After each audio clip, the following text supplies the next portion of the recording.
కేసీఆర్ అప్పు చేసిండు, 200 పెన్షన్ 2000 చేసిండు. నేను అడుగుతున్నా రేవంత్ రెడ్డి, నువ్వు వచ్చి 2.5 ఏళ్ళ 4 లక్షల కోట్ల అప్పు చేసినావు. ఎవరికి ఇచ్చినవా పైసలు? ఏ రైతుకి ఇచ్చినావు? ఏ గరీబానికి ఇచ్చినావు? ఎక్కడ ఇండ్లు కట్టినావు? ఏం చేసినావు? మహిళలకు 2500 ఇస్తాన్నావు, ఇచ్చినవా? ముసలులకు 4000 పెన్షన్లు ఇస్తాన్నావు, ఇచ్చినవా? పిల్లగాళ్ళకు 2 లక్షల ఉద్యోగాలు ఇస్తాన్నావు, ఇచ్చినవా? 4000 నిరుద్యోగ భృతి ఇస్తా అన్నాడు, ఇచ్చిండా? స్కూటీలు ఇస్తా అన్నాడు, ఇచ్చిండా? స్కూటీలు లేవు, లూటీ మాత్రం జోర్దార్ నడుస్తున్నది.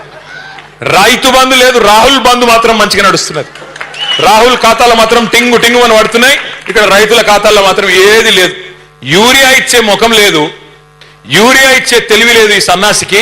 ఈయనంట రైతు డిస్కౌంట్ పెడతాడంట.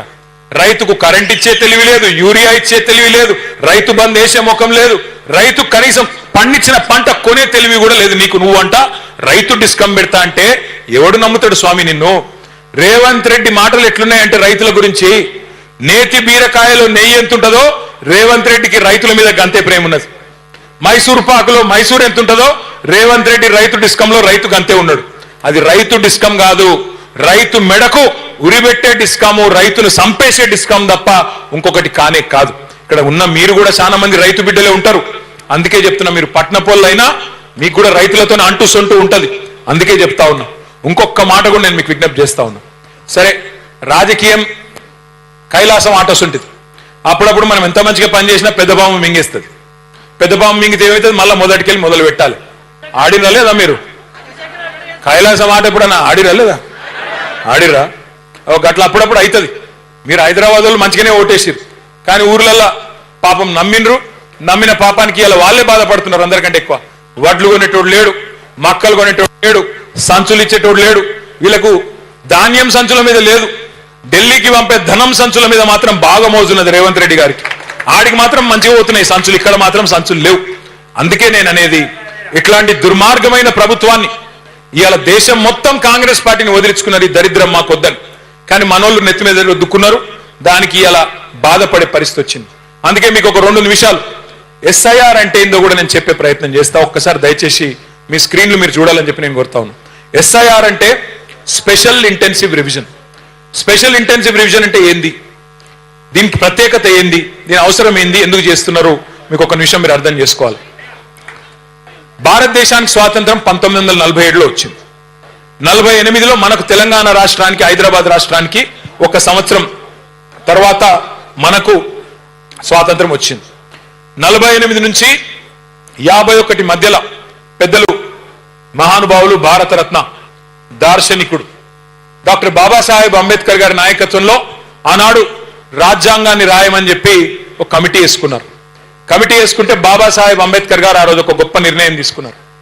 ప్రపంచంలో ఏది ఎట్లా ఉన్నా, ఎవరైనా ధనికుడైనా, బాగా డబ్బులున్నోడైనా, లేదా అస్సలు డబ్బులు లేని పేదవాడైనా, భారతదేశంలో ఒక మనిషికి ఒకటే ఓటు హక్కు ఉండాలి. నువ్వు అంబానీ కావచ్చు, లేదా నిరుపేదవు కావచ్చు, కానీ నీకైనా అంబానీకైనా ఒకటే ఓటు హక్కు ఉండాలని చెప్పి నిర్ణయం తీసుకొని ప్రతి మనిషికి ఇచ్చే ఓటు విలువ ఒకటే ఉంటది అని నిర్ణయం తీసుకున్నారు.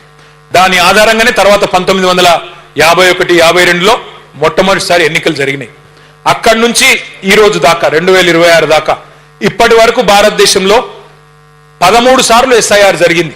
13 సార్లు. ఇదేం కొత్తది కాదు. ఎస్ఐఆర్ అంటే ఏం లేదు, పెద్ద కన్ఫ్యూజ్ అయ్యేది కూడా ఏం లేదు. కేవలం ఓటర్ లిస్ట్ ను జల్లెడబట్టే కార్యక్రమం. అది ఏంటిది అనేది నేను మీకు ఎక్స్ప్లెయిన్ చేసే ప్రయత్నం చేస్తా. Next slide.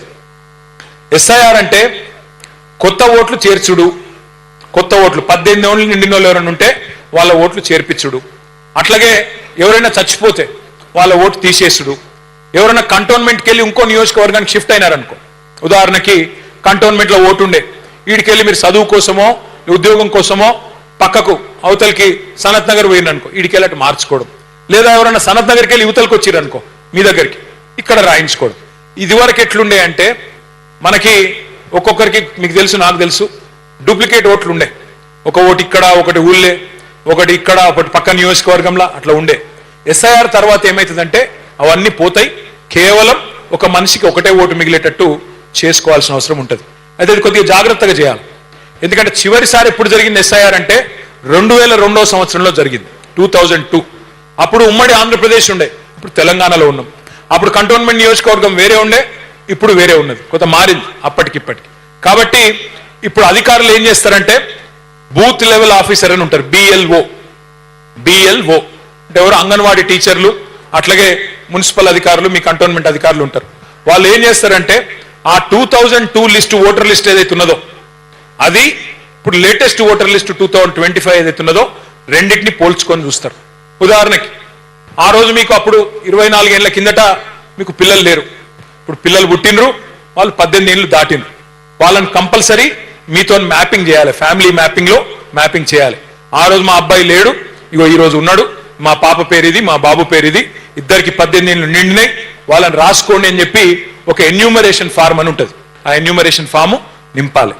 అట్లాగే మనకి రెండోది ఏం జరుగుతుంది అంటే ఎవరైనా చనిపోతే ఆ రోజు 2002లో ఉన్న వాళ్ళు ఇప్పుడు లేని వాళ్ళు ఉన్నారనుకో, వాళ్ళది తీసేయాల్సి ఉంటుంది. అట్లాగే ఏమన్నా ఓటర్ షిఫ్టింగ్ ఉంటే అది కూడా తీసేయాల్సి ఉంటుంది. ఇది మొత్తం అయినాక ఒక నెల రోజుల పాటు జరుగుతుంది. మొత్తం అయినాక వాళ్ళు ఫస్ట్ ఒక డ్రాఫ్ట్ ఓటర్ లిస్ట్ అంటే ఒక ముసాయిదా వాళ్ళు పబ్లిష్ చేస్తారు. చేసినాక ఒక నెల రోజులు అందులో ఏమైనా తప్పులు ఉన్నాయా, కరెక్ట్ గానే ఉందా,